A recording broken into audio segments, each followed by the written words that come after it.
खातिर हमारे दूर से चल के जो आप आए, खातिर हमारे दूर से चल के जो आप आए। स्वागत है दिल से आपका,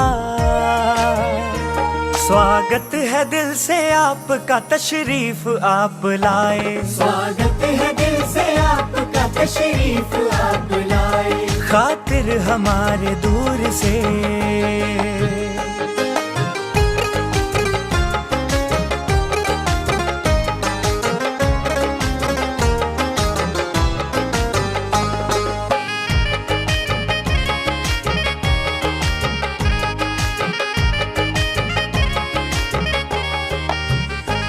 खुशियाँ बिखेर दी है यहाँ आपने तो आकर, खुशियाँ बिखेर दी है यहाँ आपने तो आकर। ये वक्त सज गया है तुम्हें अपने बीच पाकर, तुम्हें अपने बीच पाकर, अपने बीच पाकर। देखो प्रभु भी आपको यहाँ देख के हर्षाए। स्वागत है दिल से आपका, स्वागत है दिल से आपका, तशरीफ आप लाए। स्वागत है दिल से आपका, तशरीफ आप लाए। खातिर हमारे दूर से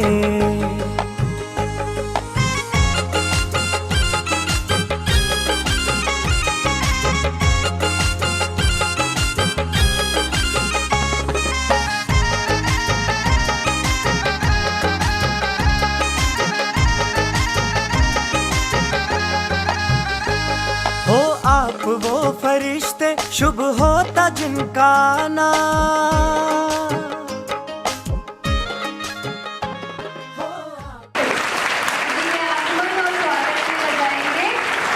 हमारी परम आदरणीय, परम श्रद्धेय, आदरणीय राजयोगी, वरिष्ठ राजयोगी शिक्षिका, जिनका हम आतुर होकर इंतजार कर रहे थे, अभी हमारे बीच मौजूद हैं। दीदी खुद ही अपने व्यक्तित्व में इतने निखरे हुए हैं कि उनका हम क्या ही परिचय दें।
वरिष्ठों को फूलों जैसा गुलदस्ता। जब तक मंच पर और भी हमारे आदरणीय भाई बहन जो कैंडल लाइटिंग में शामिल होने वाले हैं वो आते हैं, तो इतना बेशकीमती बहुमूल्य हीरा हम सबके सामने है, तो हम अपने भाग्य के लिए एक बार जोरदार तालियां बजाएं। ये वो हीरा है जो ना सिर्फ आपको अभी गेस्ट हमारे कपिल भाई और हमारे विंदर भाई साहब, आप आइए, और अनिल भाई साहब और विनय भाई और हमारे प्रवीण भाई जी आकर के आएंगे, कैंडल लाइटिंग करेंगे। हाँ जी, हाँ जी।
ओम शांति, ओम शांति, ओम शांति।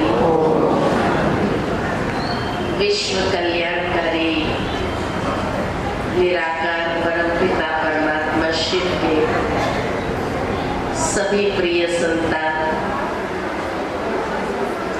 आज की सभा में उपस्थित सभी सम्मानीय भाइयों बहनों एवं बच्चों, आज का जो विषय है राजयोग द्वारा तनाव मुक्त जीवन। तनाव किसको नहीं होता है? कोई है जो यहाँ कहे कि हाँ हमें कोई तनाव नहीं है? हर इंसान को तनाव रहता ही है।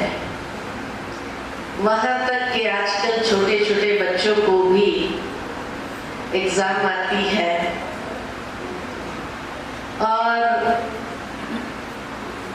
जब वो स्कूल से आता है तो वो भी अपने माता पिता से कहता है कि कल एग्जाम है, मुझे टेंशन हो गया है। कई बार हम सोच लेते हैं कि बच्चों को किस बात का टेंशन होगा,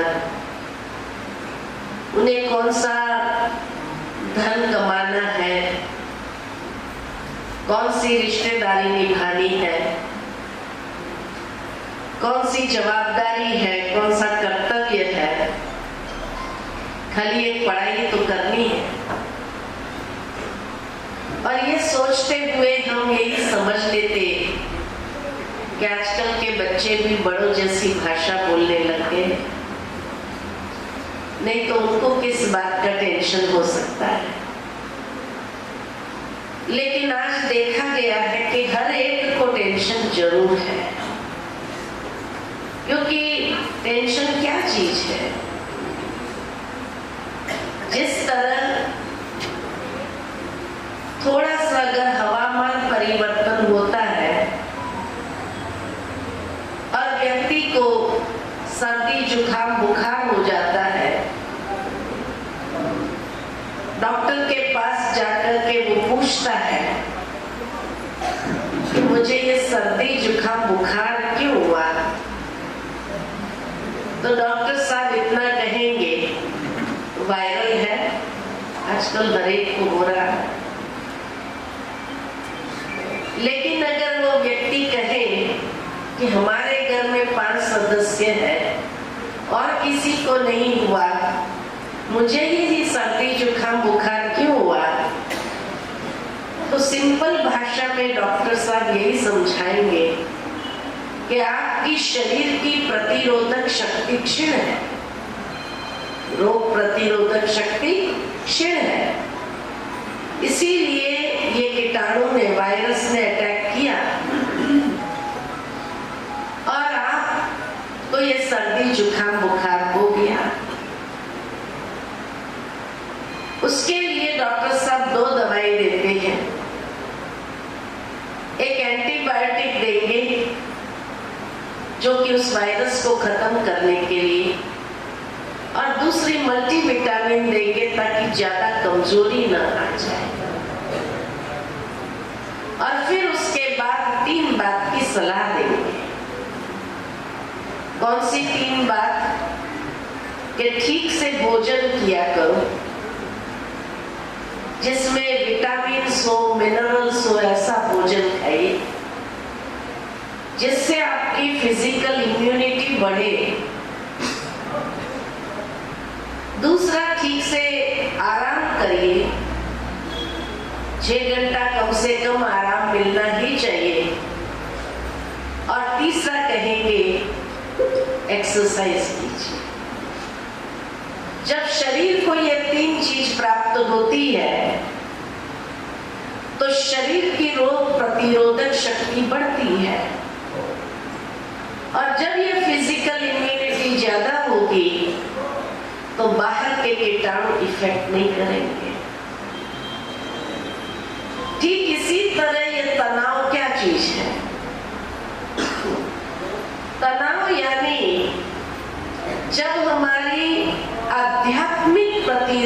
शक्ति या आत्मा की प्रतिरोधक शक्ति क्षीण हो जाती है, तो हर छोटी बड़ी बात मन को प्रभावित करती है। कि छोटी छोटी बातें मन के ऊपर अपना दबाव ले आती है, छोटी छोटी बातें मन को चिड़चिड़ापन में ले आती है, गुस्सा आता है।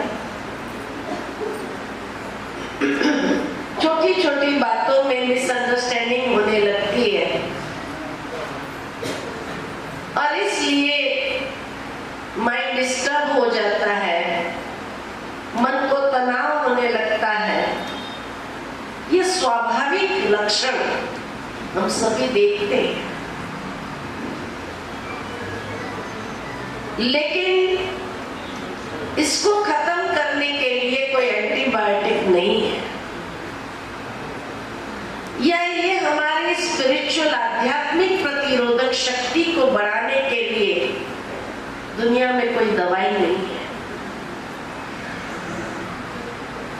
इसीलिए व्यक्ति कई बार वर्णन भी करता है कि पहले मुझे इतना गुस्सा नहीं आता, आजकल बहुत गुस्सा आता है। पहले मेरा माइंड इतना डिस्टर्ब नहीं होता था, आजकल मेरा माइंड बहुत डिस्टर्ब हो जाता है। रात को नींद नहीं आती है, कई प्रकार के नकारात्मक विचार चलने लगते हैं, जिसका प्रभाव रिश्तों पर पड़ता है। और इसीलिए देखा गया कि ये तनाव के कारण कितने रिश्ते टूट रहे हैं, कितने परिवार बिखर रहे हैं। लेकिन ये आध्यात्मिक प्रतिरोधक शक्ति बढ़ाने की विधि नहीं।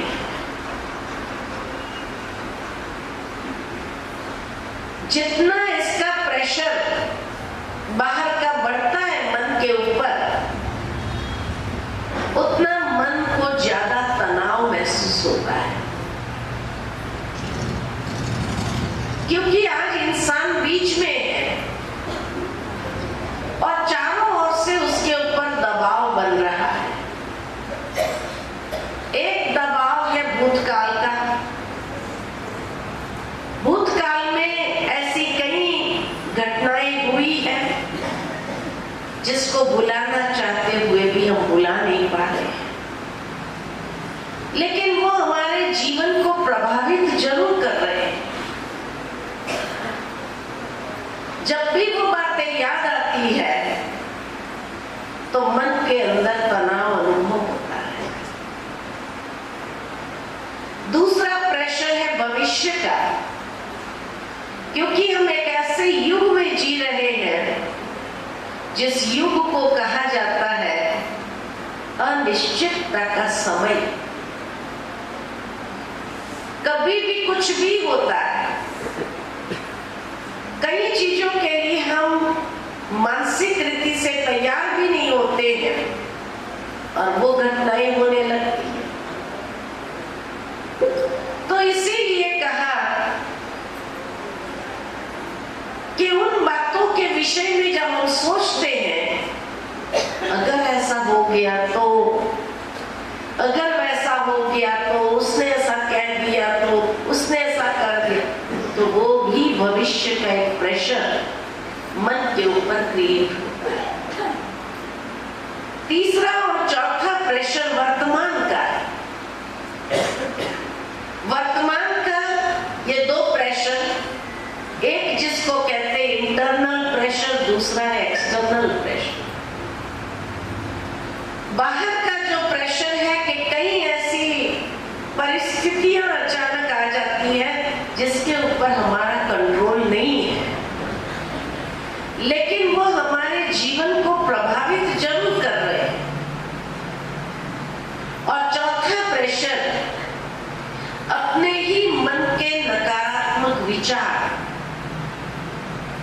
और जब जब ये नकारात्मक विचार उत्पन्न होते रहते हैं तो मन काफी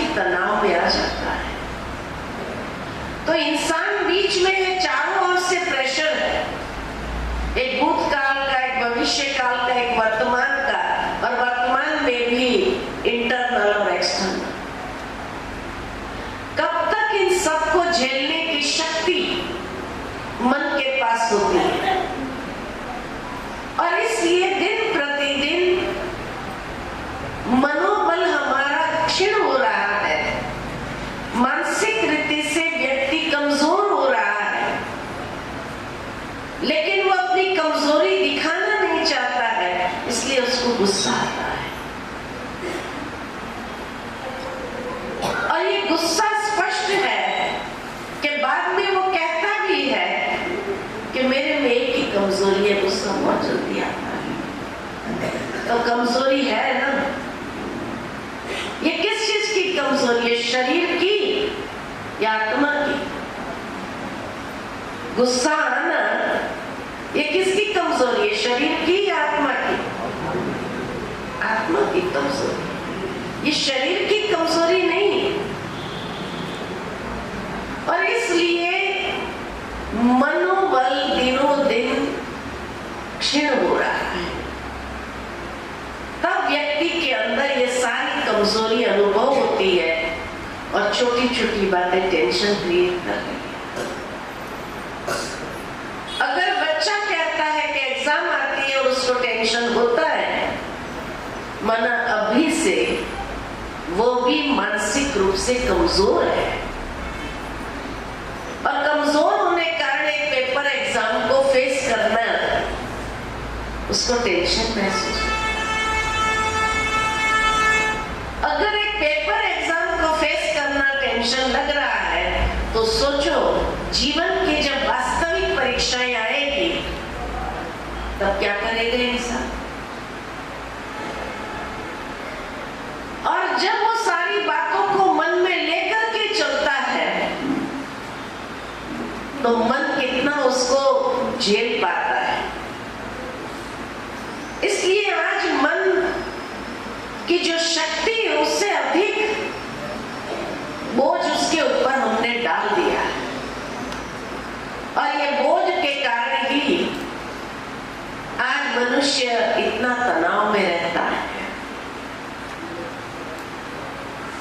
दूसरा कि जब भी मनुष्य जीवन में तनाव आता है तो तनाव एक संदेश को लेकर आता है। वो क्या संदेश देता है मनुष्य को? वो यही संदेश देता है कि तनाव एक ऐसा दर्द है जो हमें संदेश देता है कि हमें अपने जीवन में कुछ न कुछ परिवर्तन करने की आवश्यकता है।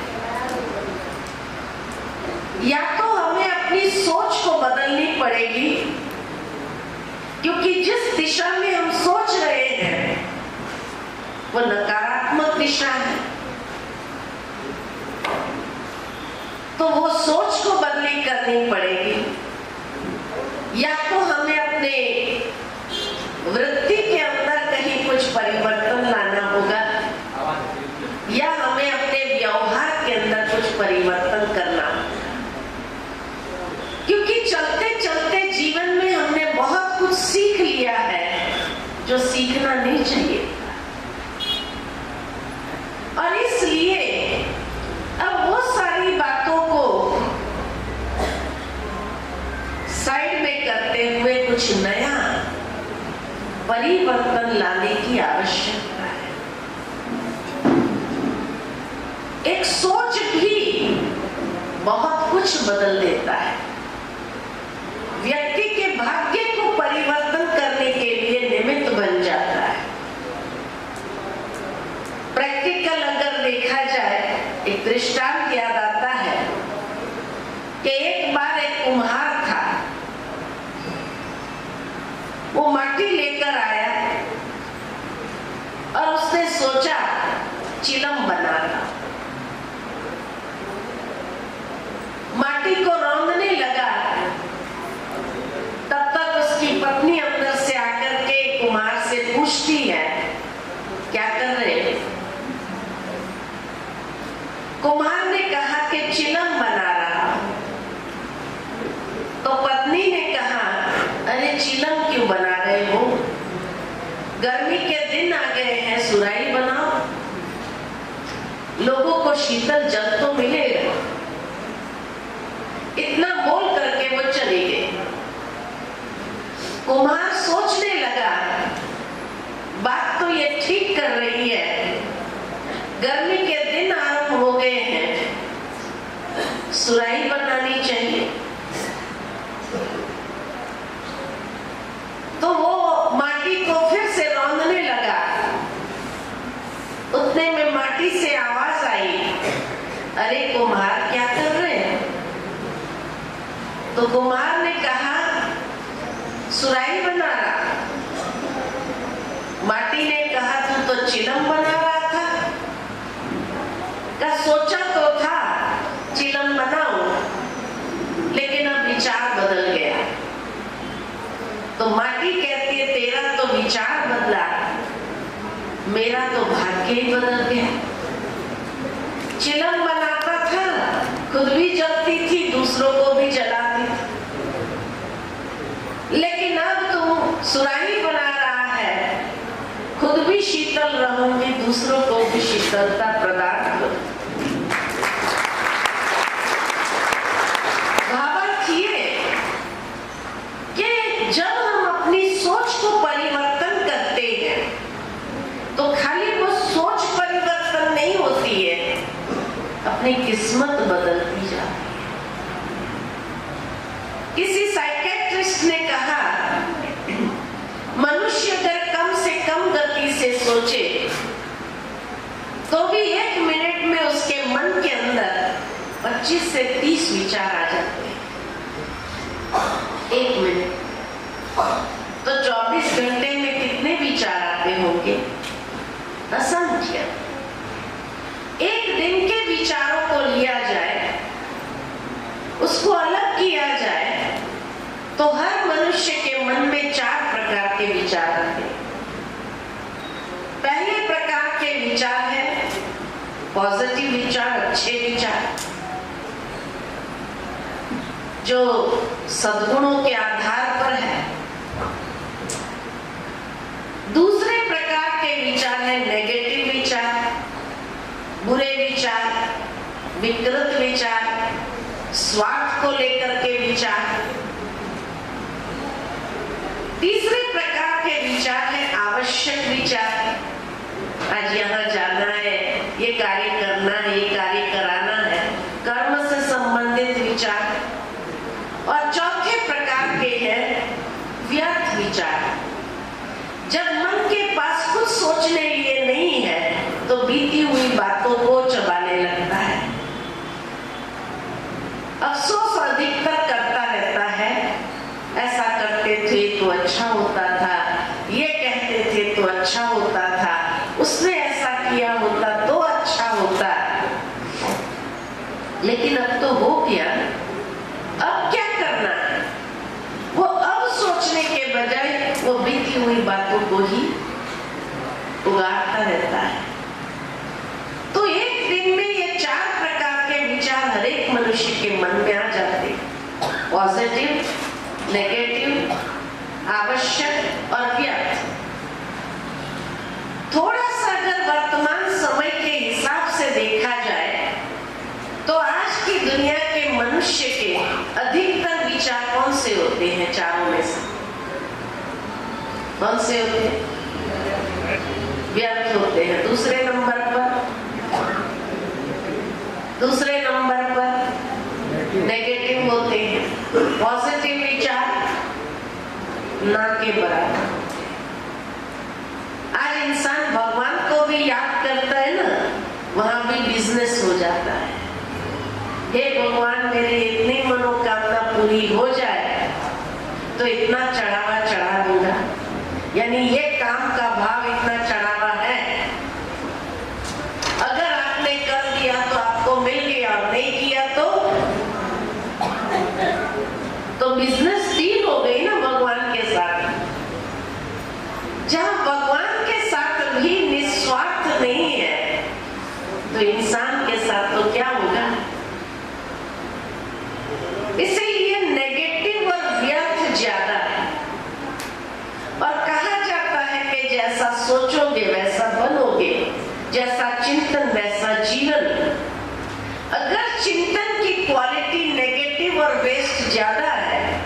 जीवन की क्वालिटी क्या होगी?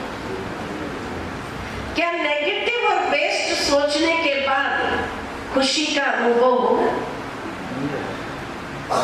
शांति का अनुभव होगा? इसीलिए आज मनुष्य के विचार ही उसके जीवन के अंदर जितना अधिक नेगेटिव और व्यर्थ है उतना तनाव ज्यादा है। अब इस तनाव को खत्म करना है तो 3 तरीके, 3 बातें जरूरी। सबसे पहली बात कि हमें अपने मन को प्रॉपर नरिशमेंट देने की आवश्यकता, ठीक से भोजन देने की आवश्यकता। मन का भोजन क्या है? मन का भोजन क्या है? चिंतन, विचार। तो मन को अच्छे विचार देने की आवश्यकता है। जितना मन को अच्छे विचार प्राप्त होगा, धीरे धीरे मन सशक्त होने लगेगा, मनोबल बढ़ेगा। जितना नेगेटिव और व्यर्थ विचार है उतनी मन की शक्ति क्षीण होती जाती, क्योंकि हर विचार में मेंटल एनर्जी तो लगती है या नहीं लगती है? जरूर लगती है, इसलिए क्षीण होती है।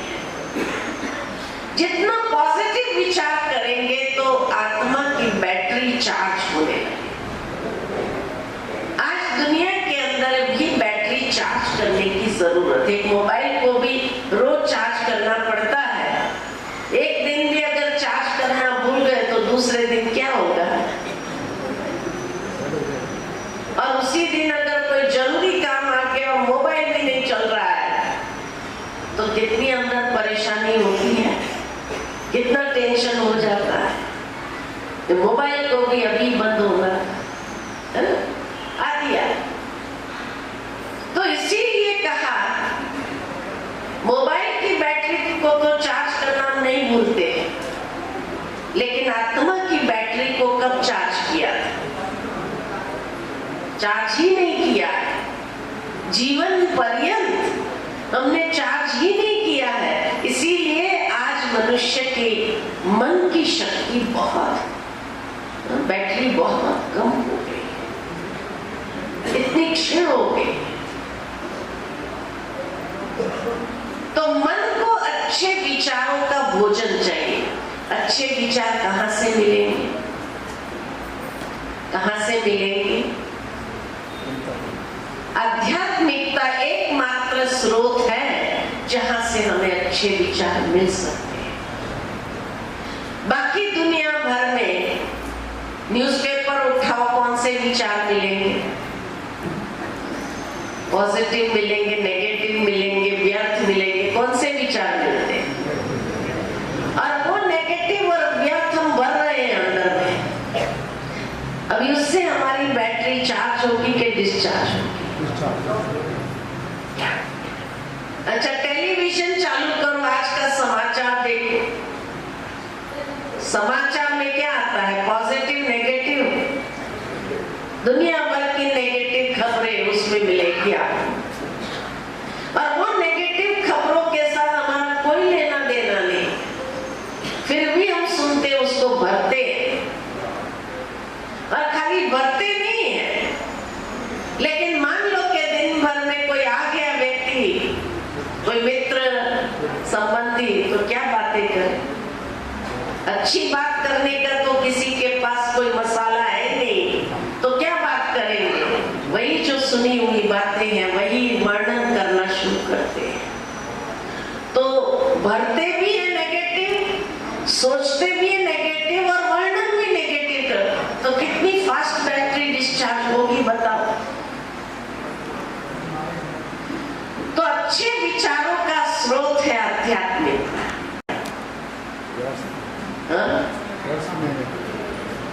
टाइम कहाँ जा रहा है? देखा गया है, एक बहुत सुंदर कहानी याद आती है कि एक बार एक लड़का काम ढूंढ रहा था। कई जगह गया काम ढूंढते ढूंढते, आखिर किसी ने उसको कह दिया फलाने सेठ जी के पास चले जाओ, तुझे काम जरूर दे देगा। वो गया उस सेठ जी के पास। सेठ जी बड़ा लकड़े का व्यापारी था। उसने जाकर उस सेठ जी को कहा, सेठ जी मुझे काम चाहिए। सेठ जी ने कहा, क्या काम करोगे? कहा, कोई भी काम करूंगा, मैं एकदम यंग हूं, मेरे में शक्ति है, ऊर्जा है, कोई भी काम करो। सेठ जी ने कहा, लकड़ा काटना है। बोलो, काटोगे? कहाँ काटूंगा। पीछे बहुत बड़ा यार्ड था, वहां लकड़े का ढेर रखा हुआ था। कहा, ये सारे लकड़े काटने हैं। बोलो, काटोगे? कहाँ काटूंगा। उसको एक कुल्हाड़ी पकड़ा दिया गया और कहा, काटो। सारा दिन वो लकड़ा काटने लगा, काटता रहा। शाम के समय में सेठ जी को लगा, देखे तो सही वो लड़के ने कितना काम किया। देखने गए तो सारे दिन में उसने 25 लकड़े काटे। सेठ जी ने कहा, तेरे में तो अच्छी शक्ति है, चल तेरी नौकरी पक्की, रोज सुबह आ जाने का, शाम 5 बजे तक काम करने का, दिन में 1 घंटा आराम मिलेगा, लकड़ा काटने। ठीक है। रोज आने लगा, लकड़ा काटता गया। 10 दिन हुए। सेठ जी ने सोचा, देखे तो सही वो लड़का क्या कर रहा है। देखने गए तो सारे दिन में उसने 15 लकड़ा काटा। सेठ जी ने कहा, क्या बात है भाई, पहले दिन तो तूने 25 लकड़े काट दिए, आज 15 लकड़े तक क्यों पहुंच गए? यही तो मुझे भी समझ में नहीं आ रहा है।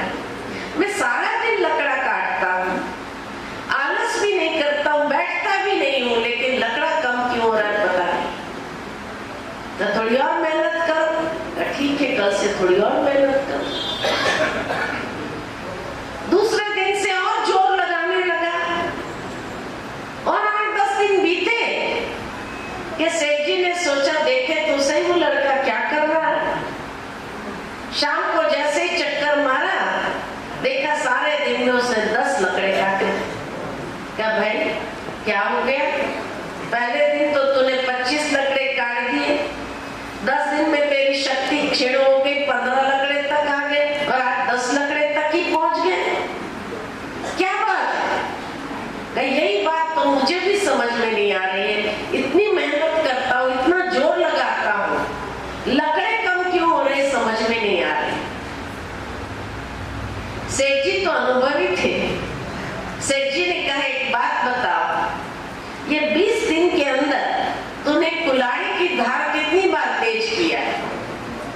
लड़का कहता है, टाइम कहाँ मिलता है, सारा दिन तो लकड़ा काटता हूं, टाइम कहाँ। क्या कहें, क्या कहें। सेठ जी ने उसको यही कहा, भाई सबसे पहले जब तुम काम पर आते हो तो कुल्हाड़ी की धार तेज करना बहुत जरूरी है। तो कम मेहनत में ज्यादा आउटपुट निकलेगा। ये तो मेहनत भी तुम ज्यादा कर रहा है, आउटपुट कम हो रहा है। लेकिन ये बात उसकी समझ में नहीं आ रही थी। हमारी समझ में आ रही है कि जीवन में दिन प्रतिदिन टेंशन बढ़ रहा है, दिन प्रतिदिन गुस्सा बढ़ रहा है, दिन प्रतिदिन माइंड डिस्टर्ब हो रहा है, छोटी छोटी बातों में दिल शिकस्त हो रहे हैं, नर्वस हो रहे हैं, छोटी छोटी बातों में रिश्ते खराब हो रहे हैं। क्यों? क्योंकि हमने भी अपनी मन की धार तेज किया ही नहीं।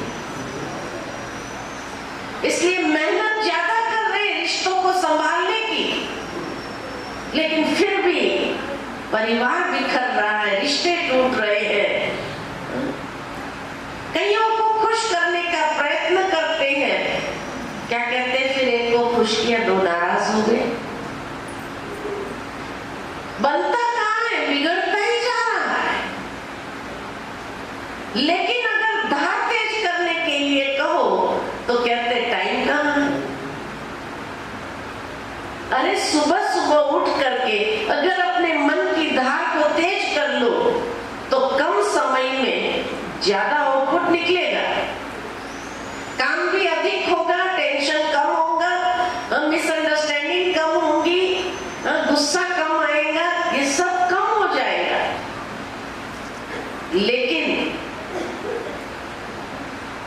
जैसे एक व्यक्ति होता है, उसको जब हार्ट अटैक आता है तो डॉक्टर के पास जाता है, डॉक्टर साहब हार्ट अटैक आ गया, अभी क्या करें?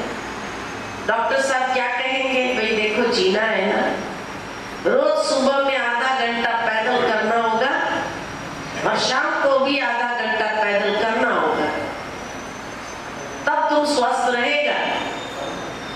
अगर वो व्यक्ति ने कहा कि डॉक्टर साहब सुबह तो बहुत मुश्किल है, सारा कारोबार हमारा सुबह सुबह चालू होता है और शाम को भी देखेंगे टाइम मिलेगा तो जाएंगे पैदल करने, टाइम मिलेगा? टाइम मिलेगा? टाइम मिलता ही नहीं है। जब वो डॉक्टर साहब से कहता है देखेंगे टाइम मिलेगा तो करेंगे, तो डॉक्टर साहब क्या कहते हैं? फिर तुम मरो, तुम्हें कोई बचा नहीं सकता है। अगर उसको जीना है तो सुबह आधा घंटा निकालेगा या नहीं निकालेगा? थोड़ा जल्दी उठेगा, आधा घंटा निकल जाएगा पैदल के लिए। कारोबार कोई भी रुकती है? कोई नहीं रुकती है। लोग जैसे ही समझ जाएगा ये टाइम से ये टाइम में पैदल गया होगा, लोग या पहले फोन करेंगे या बाद में फोन करेंगे। कारोबार कोई नहीं रुकती है। और शाम को भी टाइम मिलेगा या नहीं मिलेगा? अगर उसको जीना है तो जरूर मिलेगा। कारोबार कोई भी नहीं रुकती है।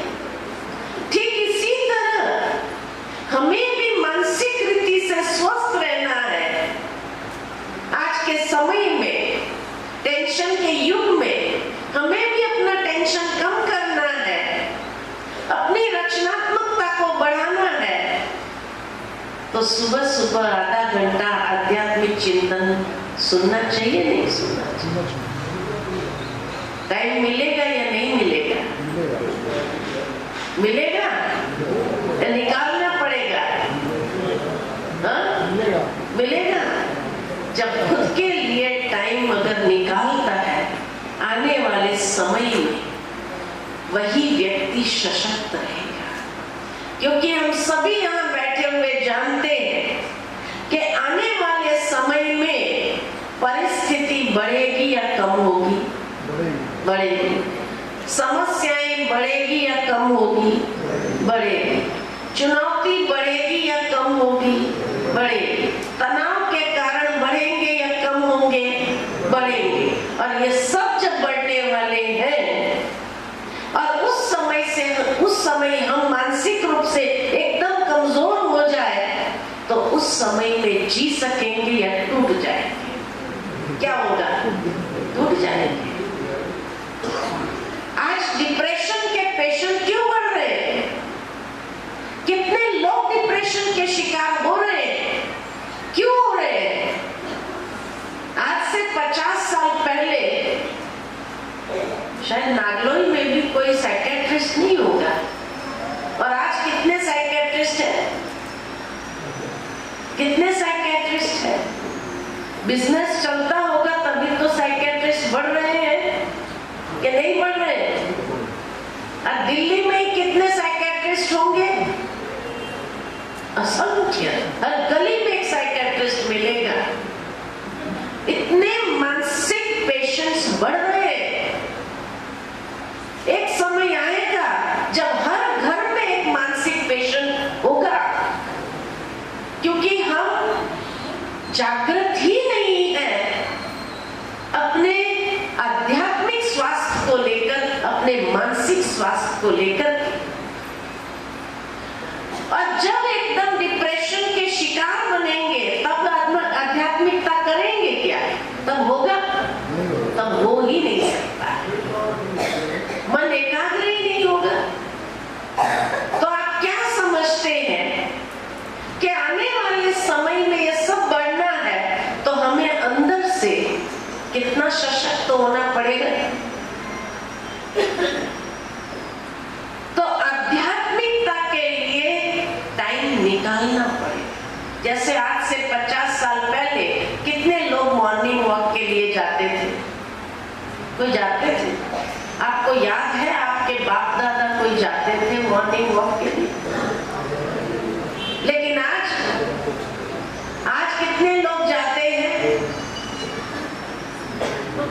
रास्ते में आपको मॉर्निंग वॉक करने वाले कितने लोग मिलेंगे, बगीचे में चले जाओ कितने लोग मॉर्निंग वॉक करते हुए मिलेंगे। आज से 50 साल पहले थोड़ी, अब आवश्यकता महसूस हुई तो करना शुरू किया।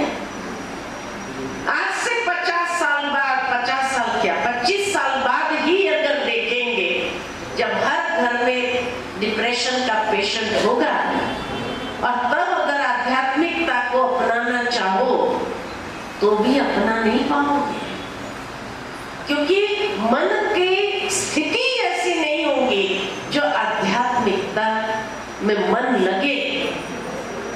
मन लगना भी तो चाहिए।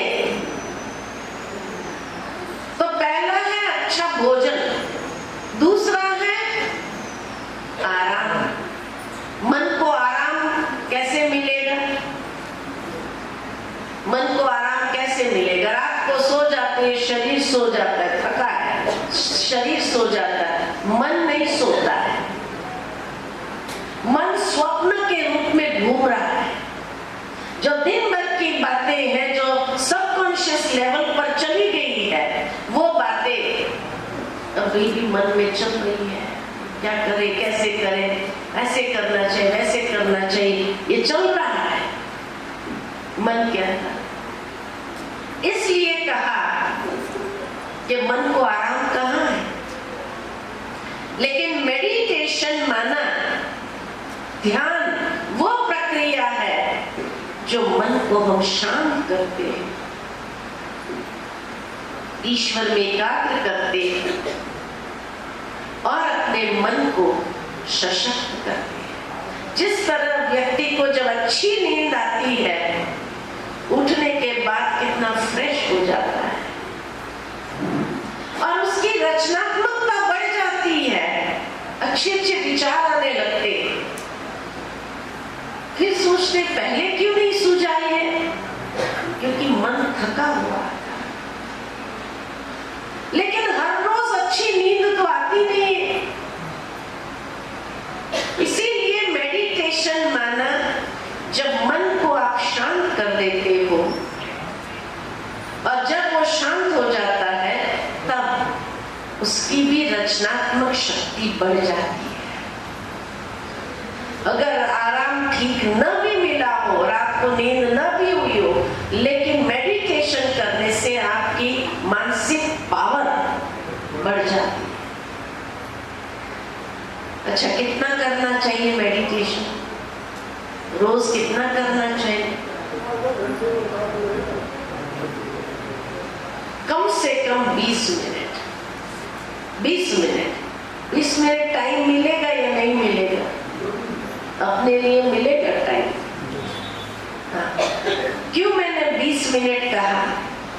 क्योंकि ये साइंटिफिक रीति से प्रमाणित है कि आज एक व्यक्ति 5 मिनट गुस्सा कर लेता है, बॉइलिंग टेम्पर एंगर, जब गुस्सा करता है तो 2 घंटे की कार्य क्षमता जल जाती है। 2 घंटे तक अपने मन को किसी भी विषय पर एकाग्र नहीं कर पाता है, इतना उसका माइंड डिस्टर्ब हो जाता है। 5 मिनट का गुस्सा, इतना तेज जो गुस्सा आया उसको किसी भी इंसान पर, हाथ उठाने जैसा हो गया, और इतना गुस्सा किया, उसके बाद देखो वो कोई भी कारोबार पर मन को एकाग्र नहीं कर सकता। 2 घंटे तक, 2 घंटा चाहिए उस मन को शांत होने के लिए, एकाग्र होने के लिए। जब 2 घंटे उसका मन एकाग्र नहीं होता है तो उस समय में मन कहाँ जाता है? कारोबार में तो लगता नहीं है, तो क्या सोचता है? क्या सोचता है? वो 2 घंटा वो क्या करेगा? गुस्सा करने के बाद जब इतना मेंटली डिस्टर्ब हो गया तो 2 घंटा तक अगर मन को किसी कारोबार में एकाग्र नहीं कर सकता है, वो 2 घंटा क्या करेगा? बताओ। वो 2 घंटा 10 लोगों को ढूंढेगा जिसके सामने वो अपनी सफाई देता है कि अरे रोज ही ऐसा ही करता है, रोज मेरा दिमाग खराब करता है, आज तो उसके ऊपर गुस्सा कर ही दिया। जब उसको 10 लोग ये कहने वाले मिलते हैं कि हाँ तुमने बहुत अच्छा किया, तब जाकर थोड़ी ठंडक होती है। लेकिन अगर 10 में से एक ने कह दिया कि आपने ठीक नहीं किया, आपको ऐसा नहीं करना चाहिए था, तो क्या होगा? फिर भड़क जाएगा, फिर भड़क उठेगा। ऐसे अगर 20 मिनट गुस्सा कर ले व्यक्ति, तो 8 घंटे की कार्य क्षमता उसकी जल जाती। इसलिए दुनिया में कहावत है कि क्रोधी के घर के मटके भी सूख जाते हैं। कोई काम नहीं कर पाता है। 20 मिनट गुस्सा कर ले तो 8 घंटे की कार्य क्षमता जल गई। आपने कभी कभी जीवन में अनुभव किया होगा, जिस दिन बहुत गुस्सा किया होगा, दिन के अंत में क्या कहते हैं? आज कोई काम ठीक से हुआ ही नहीं, आज का दिन ही बेकार था। कहते हैं आज का दिन ही बेकार था, कोई काम ठीक से नहीं। क्योंकि व्यक्ति जितना गुस्सा करता है तो काम बनेगा या बिगड़ेगा? बिगड़ेगा, स्वाभाविक है। तो 20 मिनट का गुस्सा 8 घंटे की कार्य क्षमता को जलाता है। तो 20 मिनट का मेडिटेशन क्या करेगा? क्या करेगा?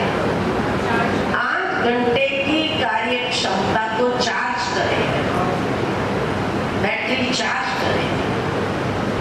इसलिए 20 मिनट का। ये नहीं कि मेडिटेशन करने से आपके सामने कोई प्रॉब्लम नहीं आएगा। ये नहीं कि मेडिटेशन करने से आपके सामने लोग गलत व्यवहार नहीं करेंगे, आपको गुस्सा दिलाने का प्रयत्न नहीं करेंगे। लेकिन मेडिटेशन करने से वो शक्ति आती है जब आप खुद को भी हैंडल कर सकते हैं और कारोबार को भी अच्छी तरह से हैंडल कर सकते हैं, और गुस्सा भी नहीं होता है। क्योंकि मन शांत है तो गुस्सा करने की जरूरत नहीं, तो गुस्सा नहीं होगी। तो इसीलिए कहा 20 मिनट। 20 मिनट मिलेगा टाइम अपने लिए कि नहीं मिलेगा? मिलेगा ना। और तीसरा है एक्सरसाइज। एक्सरसाइज माना शारीरिक एक्सरसाइज की बात नहीं है, लेकिन जो आध्यात्मिक चिंतन आपने सुना है उसको एक्सरसाइज करो लाइफ में, उसका प्रयोग करो लाइफ में। तो आप देखेंगे जब मन को ठीक से आध्यात्मिक चिंतन का भोजन मिलता है, आराम मिलता है मेडिटेशन के माध्यम से, और एक्सरसाइज है, तो मन शक्तिशाली बनेगा और इतना सशक्त हो जाएगा, बड़े से बड़े पहाड़ जैसी परिस्थिति भी आपके ऊपर टूट पड़े तो भी उसको झेलने की शक्ति आपके अंदर आएगी, और फिर भी तनाव नहीं होगा। आज हर कोई जीवन के अंदर खुश रहना चाहते, नहीं रहना चाहते, लेकिन दिन प्रतिदिन खुशी कितनी कोसों दूर चली गई। सुबह से ही उठते ही कोई फोन आता है आपका, ऐसा खबर सुना देता है, आपका मन ही डिस्टर्ब हो जाता है, और फिर सारा दिन देखो कैसा जाता है।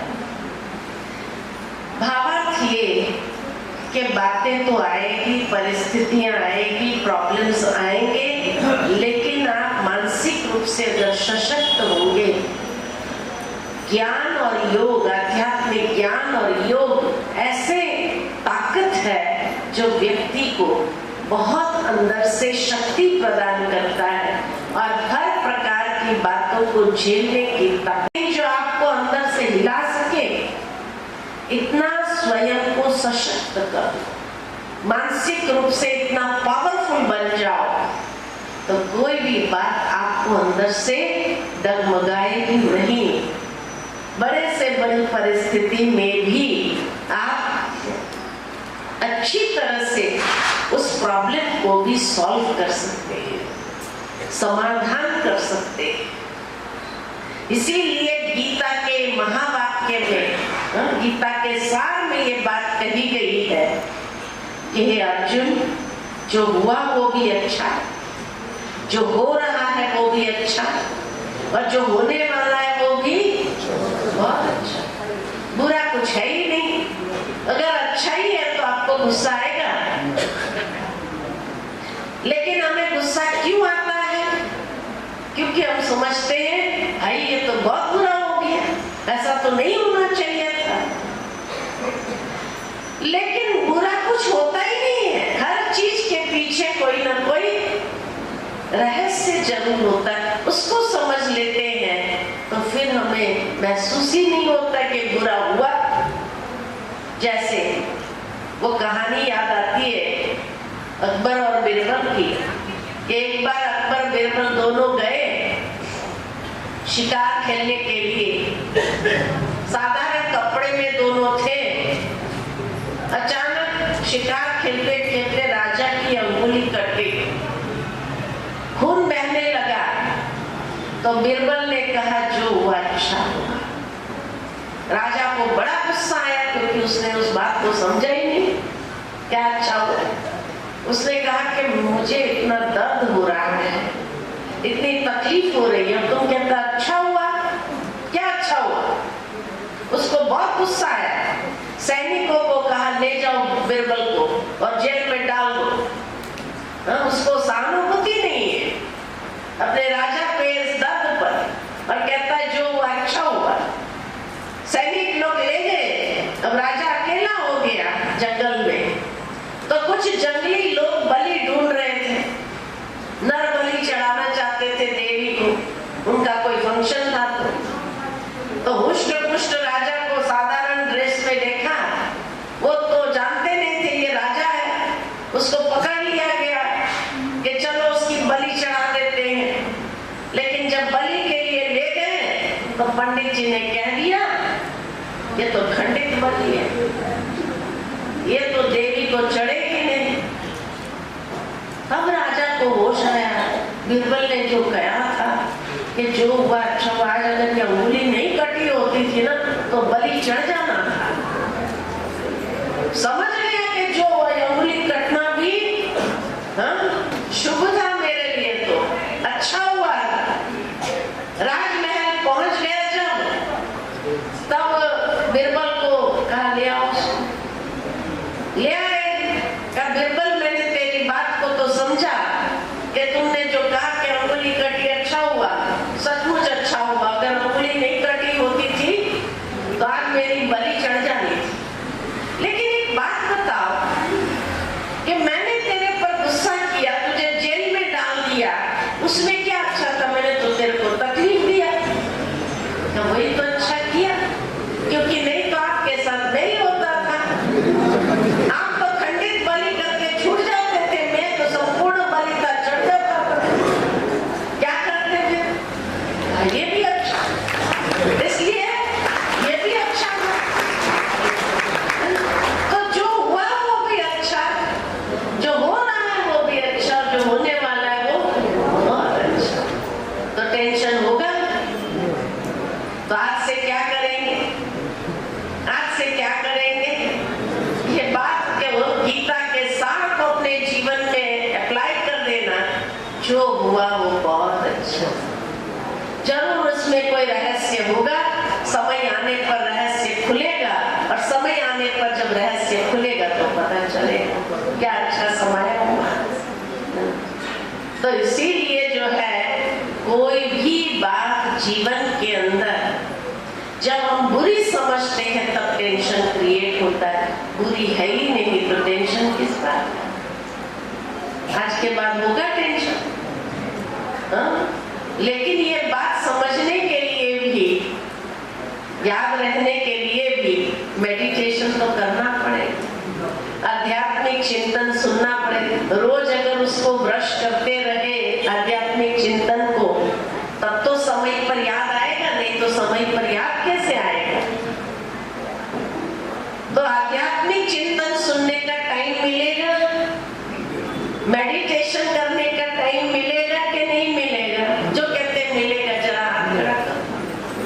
मिलेगा, सबको मिलेगा, सब कोर्स करेंगे। बहन जी देखो, नागलोई में कितने लोगों को अगर सशक्त हो गए, टेंशन का वातावरण ही खत्म हो जाएगा, तो नागलोई तो पहले ही स्वर्ग हो जाएगा, है कि नहीं? स्वर्गवासी है, स्वर्गवासी है। हाँ, स्वर्गवासी है, नरकवासी होंगे ही नहीं। नरक वालों को टेंशन ज्यादा होता है, स्वर्ग में जो होता है उसको टेंशन थोड़ी होता है। देवताओं का कभी टेंशन वाला चेहरा देखा क्या? लक्ष्मी नारायण का चेहरा कभी टेंशन वाला देखा? नहीं देखा। तो जहाँ स्वर्ग है वहां तो टेंशन होता ही नहीं है। तो इसीलिए आप सभी टेंशन फ्री होंगे ना, बैटरी चार्ज करेंगे ना, कि नहीं करेंगे? टाइम नहीं मिलेगा, टाइम नहीं मिलेगा तो फिर जैसे डॉक्टर साहब कहते हैं मरो,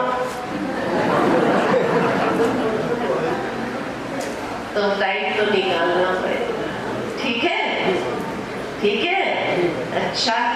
ओम शांति।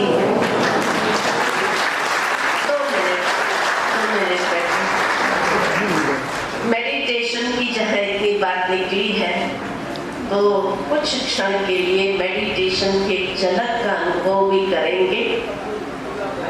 तो कुछ क्षण के लिए अपने मन को बाह्य सभी बातों से समेट लेते हैं और अपने मन को शांत करते हैं।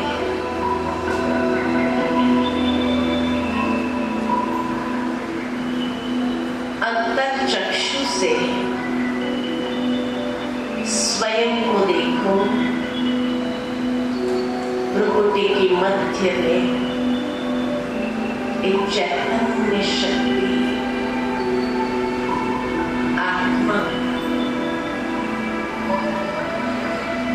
ये शरीर मेरा वस्त्र है, मैं आत्मा शरीर को चलाने वाली अजर अमर अविनाशी शक्ति।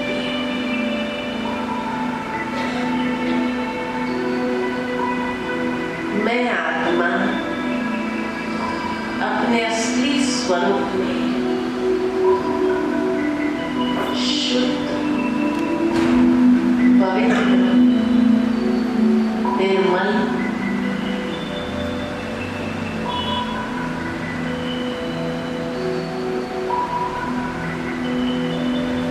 मेरे चारों ओर प्रकाश का प्रभामंडल है।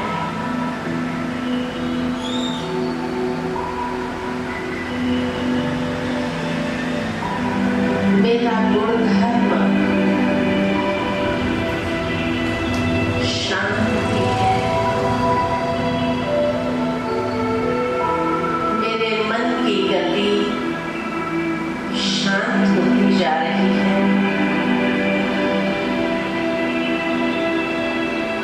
शांति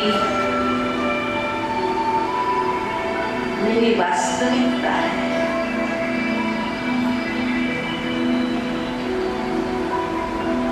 मेरे चारों ओर शांति के प्रकंपन फैले हुए।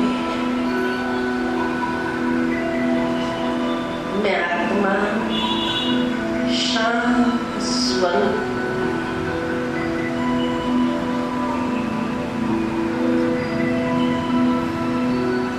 इसी शांति में सच्चा सुख समाया हुआ है। इसी शांति में परम आनंद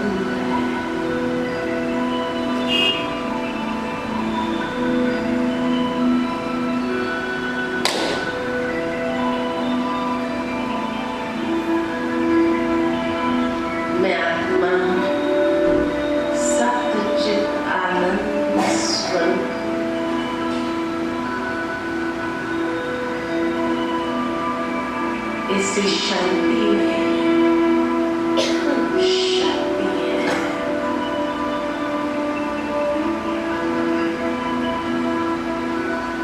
मैं आत्मा शांत हूँ, शुद्ध हूँ,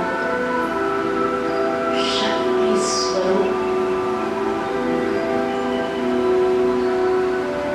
यही मेरी वास्तविकता है।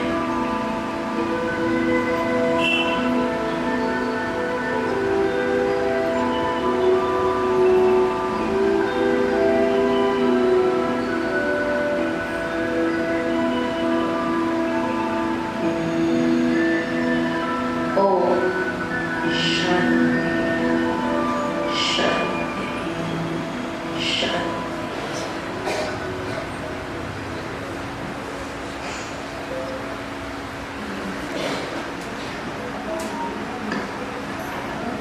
बहुत बहुत दीदी का थैंक्स।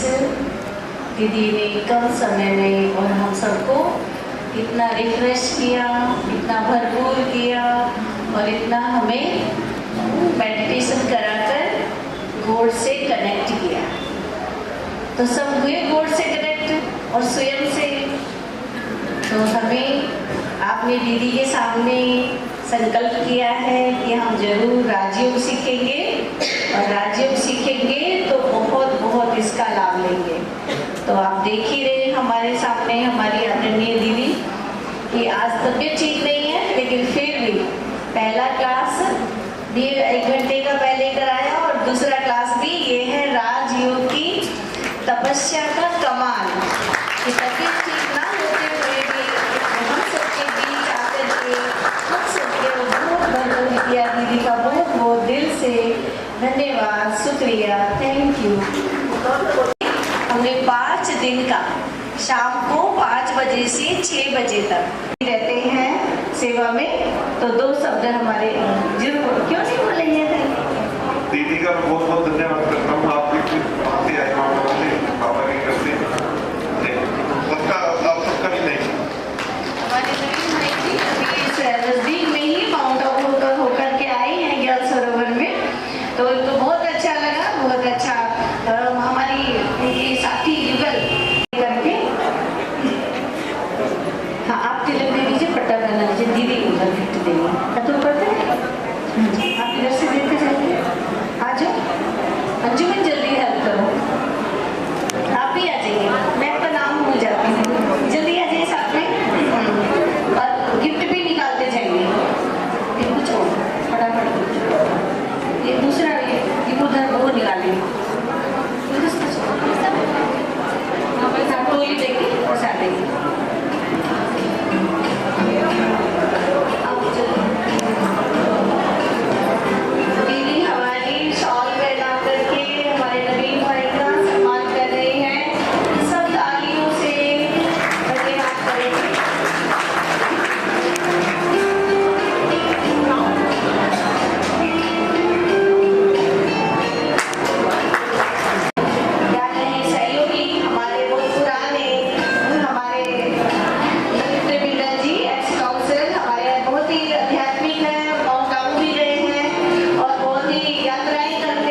करें, दिन रात की ये सेवा हम याद करें।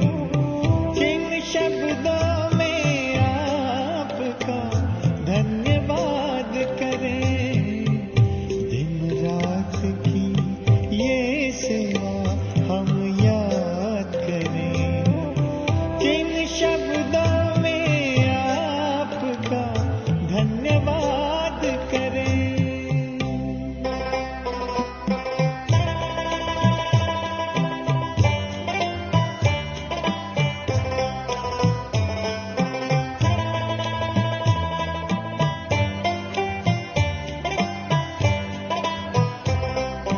बेहद का प्यार आपने हमको है दिया, हीरा हमें बनाकर श्रृंगार है किया। श्रीमत से मन चमन को आवाज हम करें, किन शब्दों में आपका धन्यवाद करें, दिन रात की ये सेवा हम याद करें। किन शब्दों में आपका धन्यवाद करें।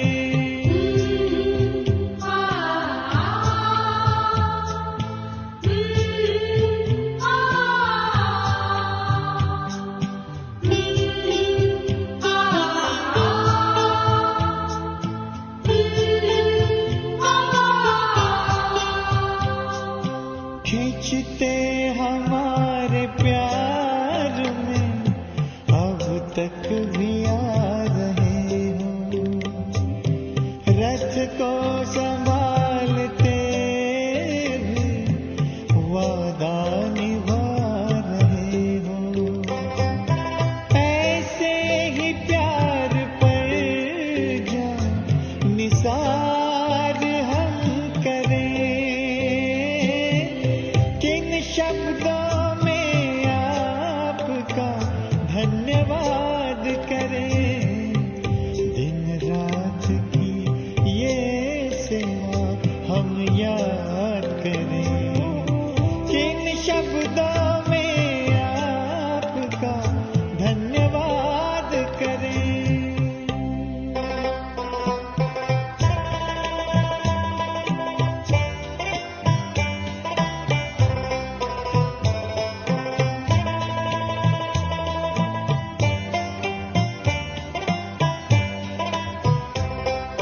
संगम युग में बाबा आकर के मिलते रहना, हमने है सोचा आप सा बन कर के ही है रहना। दिल की यही है आरज़ू, प्रभु साथ हम रहे, जिन शब्दों